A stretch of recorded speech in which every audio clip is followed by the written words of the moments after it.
Welcome to another episode of the Green Mountain Boys Tours. Today we are doing part 2 of the Breckenridge standoff, known locally as the Birthplace of Vermont. I am standing in front of Orchard Apartments on Harwood Hill in Bennington. So why are we here? This is the house of Silas Robinson. He was arrested right here by New York officials after he and others stopped the surveyors nearby in 1770. This was the second of the 3 confrontations that I am presenting, which, like the state line confrontation, didn't happen at Murphy Road at James Breckenridge's house. So this is new information. This misunderstood and little documented showdown is important because the Bennington and Shaftesbury settlers had just lost in Albany court defending their land titles. So the survey team may have expected better treatment this time, and they surveyed all the way into Bennington to Willow Park. Few people know the survey team came that far. Silas Robinson, Simeon Hathaway, Jonathan Fish, Moses Scott, and 8 or 10 men on horseback stopped the New York surveyors near here, possibly near the site of the famous Old Red Covered Bridge. These settlers all lived nearby and gathered in response to the survey team. Hathaway was the most vocal, saying they would not have their trees hacked to pieces. For stopping the survey, Silas Robinson was arrested right here at his house by John Monroe, Ebenezer Cole, and the New York officials living in Shaftesbury. Silas spent 1 year in Albany jail.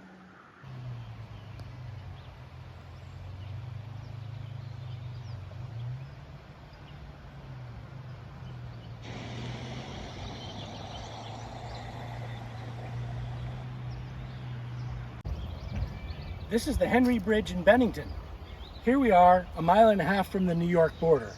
Why are we here? As we discussed in part 1, James Breckenridge stopped the New Yorkers at the state line from proceeding and dividing his land, which was on the border. And then the New Hampshire Grants settlers lost the court case in Albany the next summer. After that was the Hathaway confrontation on Harwood Hill that we just discussed. That following summer, there was a second trial in Albany where even more local defendants would lose their land to aristocratic New Yorkers and corrupt government officials, many of whom had bought Scottish soldiers' land parcels. Scottish soldiers from the French and Indian War were intended as a border barrier to New England settlers' westward expansion.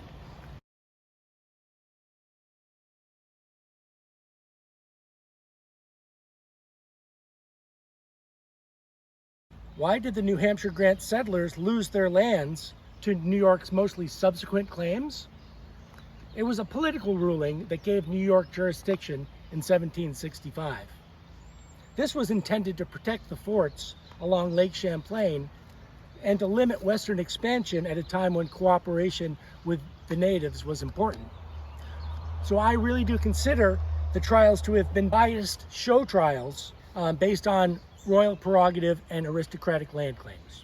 Here on the morning of July 18th, 1771, 200 mounted men, a New York sheriff's posse, arrived at Henry Bridge, although they were expected. They included the mayor of Albany, lawyers and surveyors, and local militia. At the bridge, they were stopped by some number of the Bennington militia or Green Mountain Boys, which would eventually total 150 or so. What happened next was, upon seeing armed opposition in Bennington, the Riot Act was again read. Our sovereign lord the king chargeth and commandeth all persons being assembled immediately to disperse themselves and peaceably depart to their habitations or to their lawful business. God save the king. Deputies were not prosecuted for maiming or killing rioters. The act also declared rioters who remained at large for 60 days to be outlaws.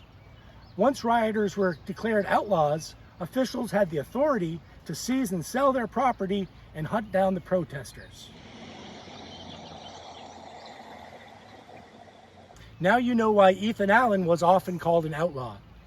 But the famous Ethan Allen wasn't at any of these Bennington confrontations over New York's contrasting survey. He was on the legal team that lost in Albany court, and he would later become active in northern Vermont after the Breckenridge standoff.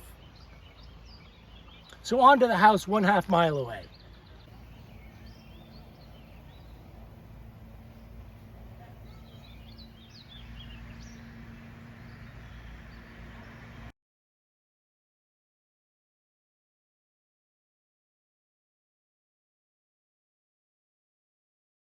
James Breckinridge's house was defended by 20 men inside who had cut loopholes to shoot out. There was a flag that could be raised up the chimney to request help. The rest of the Green Mountain Boys formed 2 divisions and created an ambush using the terrain. 100 just behind the ridge and 40 in the field opposite. This place was likely a predetermined place to stop any invasion of Bennington.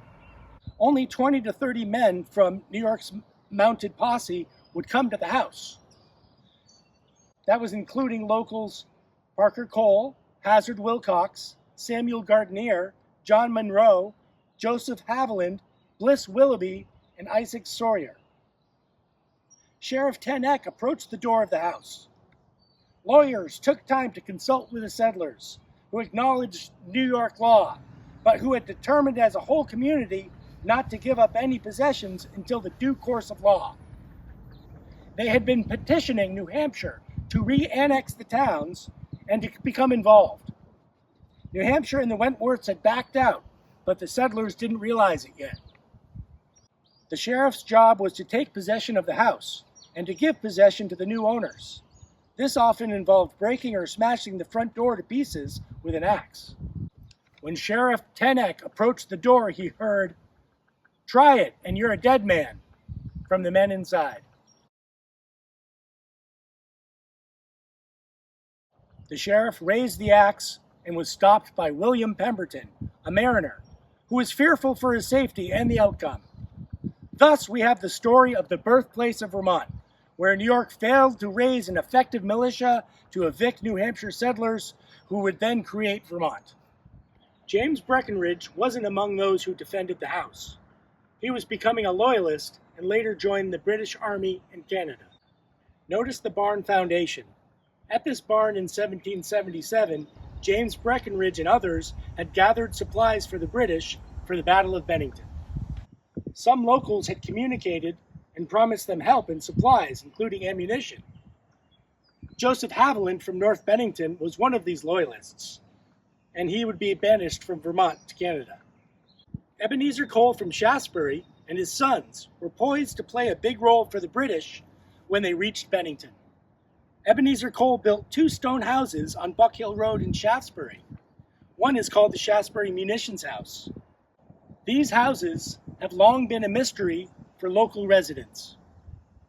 The Shaftesbury Munitions House will be the subject of my next video, which will also include more stories about James Breckinridge and local loyalists.